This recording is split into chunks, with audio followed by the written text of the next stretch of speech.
જુઓ, શ્રેષ્ઠીઓ પાસે જાઓ, મહદ તત્વો પાસે જ્યારે જાઓ ત્યારે એ મહાન છે, પણ માંગનારો તુચ્છ હોય ને તે તુચ્છ જ વસ્તુ લઈને આવે છે. ઠાકોરજી આગળ જ્યારે પણ જઈએ ત્યારે ઉત્તમ ભાવો હૃદયમાં ધારણ કરીને જવું.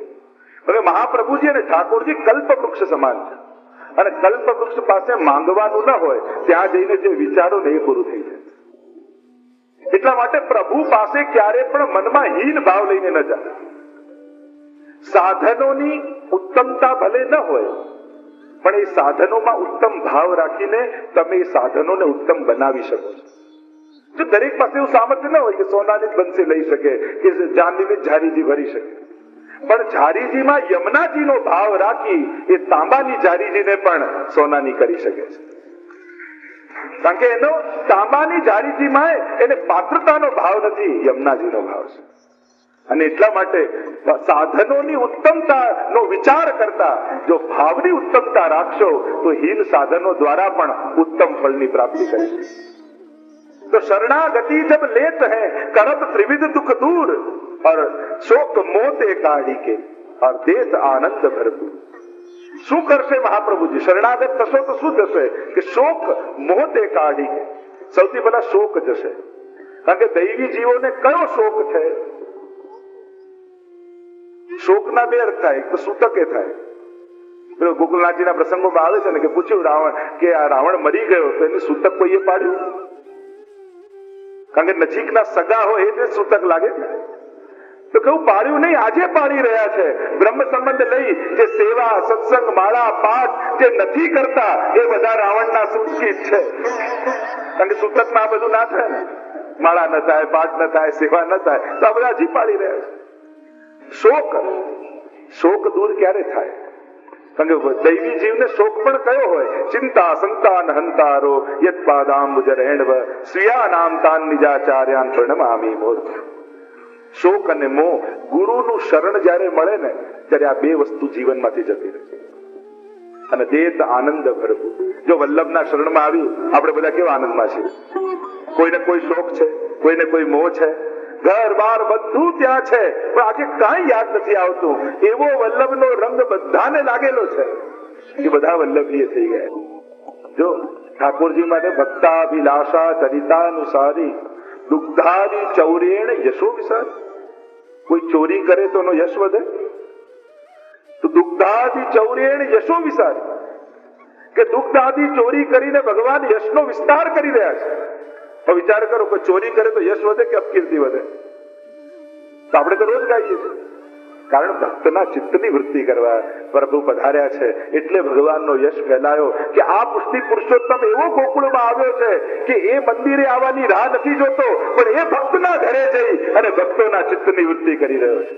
એ ભક્તોને ત્યાં જઈ સેવાનું સુખ આપી રહ્યો છે, એ એમની સામગ્રી આરોગી રહ્યો છે. એ મર્યાદા પુરુષોત્તમ તો પ્રતીક્ષા કરે કે મારો ભક્ત મારી મંદિરે આવે, પણ આ પુષ્ટિ પુરુષોત્તમ ભક્ત વગર રહી શકતો નથી, એટલે પોતાનું ઘર છોડી અને ભક્તોના ઘરે જઈને બેસી જાય. બીજા મર્યાદા પુરુષોત્તમ તો ભક્તોને પોતાનું ઘર છોડાવે, ઘર બહાર છોડાવે, જંગલમાં મોકલે, પછી પ્રાપ્ત થાય. અને અમારો ઠાકોરજી તો પોતે જંગલમાં જઈને વેણુ નાદ કરી ભક્તોને બોલાવી લે. तो हमारा ठाकुर तो इसीलिए कृष्ण विरहिनी गोपियों ने घर ही में वन की है. इसलिए भगवतियों ने कहा कि हमारी कृष्ण विरहिनी गोपियां ऐसी हैं कि वो वन में भाग कर रही नहीं, पर घर में ही वन खड़ा कर दिया.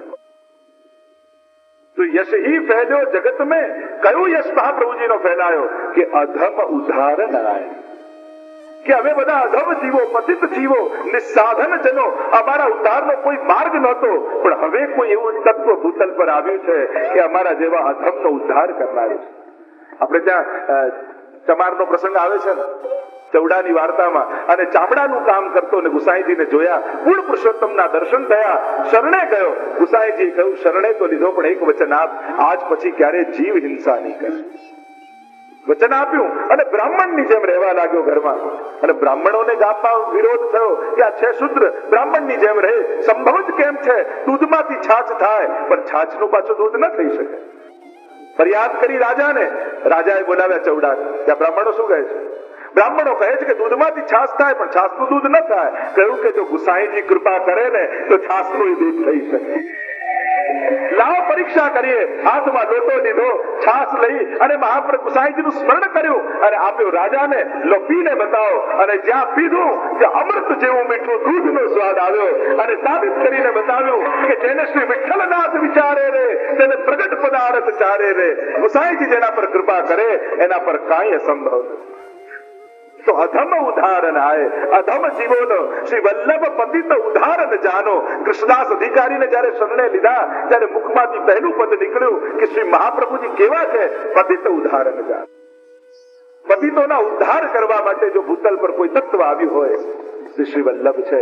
તો યશ ही पहले जगत में पतित उदाहरण आए, तिनकी विनती करत हो चरण कमल चित लाए.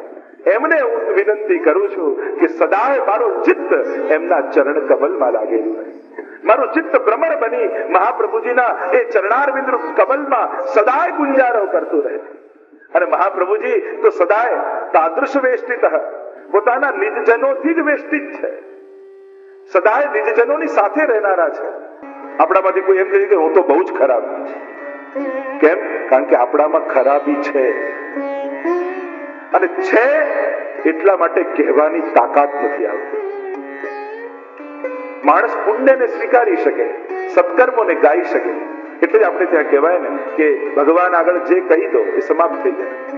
પુણ્ય કહી દો કે પ્રભુ મેં આટલું આટલું આટલું કર્યું. એક વસ્તુ જીવનમાં યાદ રાખજો, તમારા કરેલા સત્કર્મો, તમારી કરેલી સેવા ક્યારે પણ ઠાકોરજીને યાદ અપાવતા નહીં. જે દિવસે તમારી કરેલી સેવા પ્રભુને યાદ અપાવી એ દિવસે સેવા સમાપ્ત થઈ જશે. સેવા એ આપણો ભગવાન પર કરેલો ઉપકાર નથી, પણ ભગવાને ઉપકાર કરીને આપેલો આપણને એક ચાન્સ છે.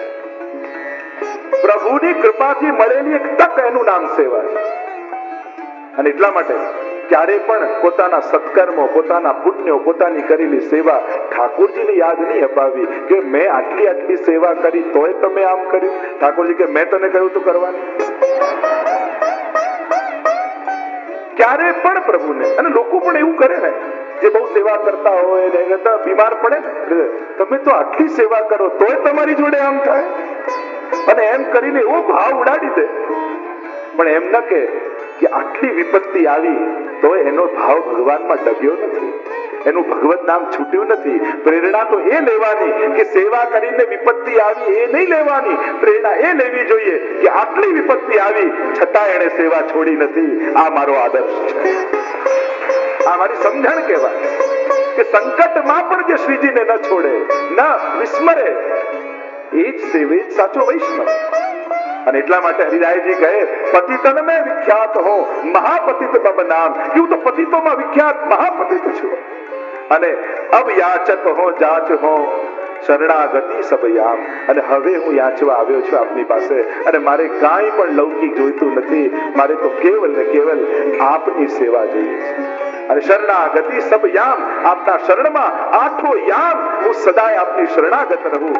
એવી અમને તો આવું ના આવડે, અમને તો આવું ન ફાવે. અમે તો 1 કલાક 2 કલાક, જો આપણી તકલીફ શું છે, સારા કામો બધા જ ટાઈમિંગમાં બાંધી રાખીએ અને પાપ 24 કલાક. એટલે સેવા કે સવારે 2 કલાક તો સેવા કરવાની, જો પાઠ સવારે 1 કલાક તો કરવાના, અને ક્રોધ 24 કલાક. આપણી તકલીફ જ છે, જેટલું સારું છે જીવનમાં એ બધું ટાઈમ ફ્રેમમાં છે, અને જેટલું ખરાબ છે એ બધું અપન છે. એને જ્યારે કરવું હોય ત્યારે છૂટ. તો આવું નક્કી ન કરાય કે ચલો ક્રોધ કરવો હોય તો બધાને છૂટ, પણ સવારે 3 થી 4 માં કરી લેવાનું બ્રહ્મ મુહૂર્ત. કોઈ જાગે જ નહીં તો કોણ કરે? લોભ, ક્રોધ, ઈર્ષા બધાની છૂટ છે, પણ સવારે 3 થી 4 માં કરવા. પછી નહીં. હવે આવું ટાઈમમાં બાંધી રાખીએ તો કેવું સારું થાય? તો જેટલું સારું સારું છે એ બધું બાંધી રાખ્યું છે સમયમાં, સ્થાનમાં. અને જ્યારે ખરાબ કરવાનું આવે ત્યારે નથી સ્થાન જોતા, નથી જગ્યા જોતા, નથી સમય જોતા, નથી વ્યક્તિ જોતા. સારું કરવા માટે બધું જ જોઈએ. દાન આપવું હોય ને, કોઈ સારો માણસ હોય ને એને આપી જેને જરૂર હોય. ખોટા વેડફે નહીં. તો તમે નથી વેડફતા ખોટા, ભગવાને આપ્યા છે તો આપણે કેટલા વેડફીએ? એક વસ્તુ યાદ રાખજો, તમે ભલે એફોર્ડ કરી શકતા હોય, પણ એનો અર્થ એ નથી થતો કે તમે એને વેસ્ટ કરો. ભલે તમે ધર્મશાળામાં રોકાયા, ભલે તમે રૂમનું ભાડું આપ્યું હોય, પણ લાઈટ ચાલુ હોય તો બંધ કરીને જ નીકળવું જોઈએ, કારણ કે એનર્જી તો વેસ્ટ થાય છે. અત્યારના સમયમાં જો માણસ એટલું સમજી લે ને કે ભલે એની કેપેસિટી હોય, એ એફોર્ડ કરી શકતો હોય, પણ એનો જરાય અર્થ એ નથી થતો કે એને વેસ્ટ કરવાનો અધિકાર એને મળી જાય. કોશિશ કરો, ભલે તમે હોટલમાં રોકાયા, ધર્મશાળામાં રોકાયા, ગમે ત્યાં હો, તમે એફોર્ડ કરી શકો એમ છો, પણ વેસ્ટ કરવાનો અધિકાર એનર્જીને તમને નથી. અને અત્યારે આ દુનિયાભરે સમજવાની જરૂર છે. અને સમર્થ લોકો જેટલી એનર્જીને વેસ્ટ કરે છે, એટલા અસમર્થ જંગલમાં અને ગામમાં રહેનારા લોકો વેસ્ટ નથી કરતા.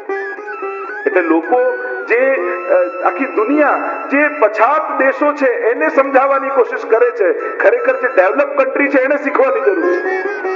કારણ કે જેટલા જંગલમાં રહે છે એ લોકો બહુ ઓછી એનર્જી વેસ્ટ કરે છે.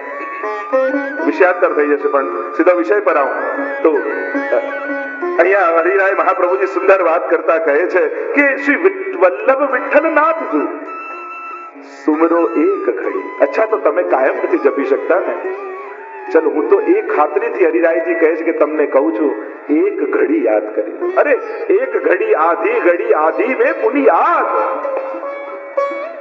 આધામાં આધી એક વાર શ્રી વલ્લભના નામનો મુખમાંથી ઉચ્ચાર કરી લો. પ્રેમ વલ્લભી બનીને પુકારજો તો વલ્લભ સાંભળશે. કોઈ વ્યક્તિ ફલાણા શેઠ, ફલાણા એન્જિનિયર, ફલાણા ડોક્ટર, આ બધું લૌકિક જ્યાં સુધી પોતાનું વ્યક્તિત્વ રાખીને અલૌકિક એવા ભક્તિ કરવા, પ્રભુને ભજવા જઈએ છે ને, ત્યાં સુધી આપણો અવાજ પહોંચતો નથી. એક વારમાં એ સાંભળે છે ચોક્કસ વાત, પણ એના થઈને પુકારો ત્યારે. ગજેન્દ્રનું સાંભળ્યું, કારણ છેલ્લે એને સમજાયું કે મારું કોઈ હોય તો મારો ઠાકોર છે. અને જયારે હરિ રામનો પુકાર કર્યો ત્યારે પ્રભુ દોડતા આવ્યા. પુકારો એક વારમાં સાંભળે, પણ એના થઈને વલ્લભીય થઈ અને પછી વલ્લભના નામનો પુકાર કરો, જો દોડતા આવે છે. તો સુમરો એક ઘડી. હરિરાયજી તો કેટલી સુવિધા કરી છે. ચલો એક ઘડી તો તાકે, એનાથી શું થશે? તાકે પાતક યો ઝરે જ્યો અગ્નિ મેં લખી. એના પાપ એ રીતે બળી જશે જેમ કોઈ અગ્નિમાં લાકડી નાખી. સુંદર અજામિલના પ્રસંગમાં ભાગવતજીમાં શ્લોક આવે છે, અજ્ઞાનાદ અથવા જ્ઞાનાદ ઉત્તમ શ્લોક નામ યત સંકીર્તિતમ અઘમ પુંસો દહે દેદો યથા નલઃ. ત્યાં પાર્ષદો કહે છે કે ભગવાનનું નામ કેવું છે કે જાણતા કે અજાણતા લાકડું જેમ અગ્નિમાં પડી જાય તો અગ્નિનો સ્વભાવ છે ને બાળી જ નાખે. એમ જ શ્રી વલ્લભનું નામ પણ ભલે ભાવથી, અભાવથી, કુભાવથી કોઈ પણ રીતે જો મુખમાં આવી ગયું તો તાકે પાતક યો ઝરે જ્યો અગ્નિ મેં લકડી. તમારા પાપ એ રીતે બળી જશે જેમ અગ્નિ હાથમાંથી છૂટી જાય કે જાણતા નાખો અગ્નિનો સ્વભાવ છે એને બાળી જ નાખે છે. અને વલ્લભ તો પોતે અગ્નિ સ્વરૂપ છે. મહાપ્રભુજીના બે સ્વરૂપ આપણે ત્યાં કયા છે, એક અગ્નિ રૂપ અને બીજું સુધા રૂપ. આ બંને સ્મૃત કૃષ્ણ પ્રેમામૃત રસેણ ભરેણાથી ભરિતા વિહારાન કુર્વાણ, અને એટલે કે સુભગ મૂર્તિ સકરુણા. એવા શ્રી વલ્લભનું આ સ્વરૂપ શ્રીમદ વૃત્તાવલિન્દ પ્રકટિત રસિકાનંદ સંદોહ રૂપ સ્ફૂર્જત રાસાદિ લીલા મૃત જલ્દી બદાક્રાંત સર્વોપી શશ્વત, જે વલ્લભાષ્ટકમાં ગુસાઈજી સમજાવે છે. યદંગરી નખ મંડલ પ્રસુત વારી પીયુષયુત વરાંગ હૃદયૈકલી તૃણમિયેવચ્છીકૃત. તો એવા શ્રી વલ્લભનું સ્વરૂપ, અને એ અગ્નિરૂપ પણ છે અને સુધારૂપ પણ છે. જો કોઈને શુદ્ધ કરવું હોય તો બે વસ્તુથી થાય, કા પાણીથી થાય કા અગ્નિથી થાય. તો આ બંને રૂપ શ્રી વલ્લભ છે. રસરૂપ પણ છે. રોમ રોમ રસ છલકે શ્રી વલ્લભ, રોમ રોમ રસ છલકે જો હે યા રસ કે અધિકારી ભરત સંભારે ઉદહલકી. રસરૂપ પણ છે અને અગ્નિરૂપ પણ છે. વિધાનલ શ્રી વલ્લભ છે. તો આમ કહ્યું કે તાકે પાતક યો ઝરે જો અગ્નિ મેં લકડી. અને એટલા માટે શ્રી વલ્લભનું નામ હે વૈષ્ણવજનો ક્યારે વિસારતા. દિવસમાં એક વાર પણ ઠાકોરજીને જગાવતા પહેલા જય જય શ્રી વલ્લભ પ્રભુ વિઠ્ઠલેશ સાથે નિજ જન પર કરત કૃપા ધરત હાથ હે માથે. અને અપનો કર ગો, તમે એકવાર વલ્લભનું નામ બોલશો તો ઠાકોરજી શું કરશે કે અપનો કર ગોકુલપતિ ભરત તાહી બાથે. ઠાકોરજી સિંહાસનમાંથી કૂદકો મારી અને તમને બાથ ભીડી લેશે. એવી કૃપા શ્રી ઠાકોરજીની થશે.